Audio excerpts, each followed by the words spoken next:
Činka připravená pro Janu Šmídlovou. Jana se zasáží, vytáhne 142,5 kg.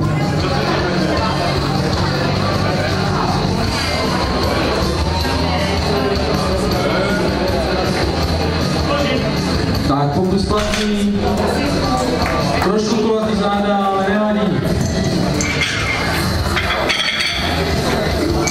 Petra Ličnová se nám představí na váze 145 kg.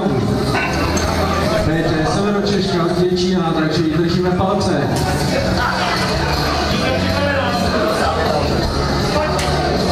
Ano, plácání po zadku pomáhá.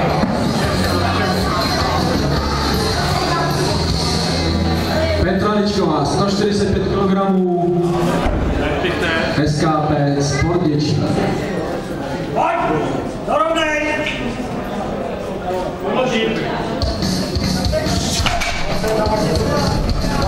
Pokus platný, Petra zapisuje 145.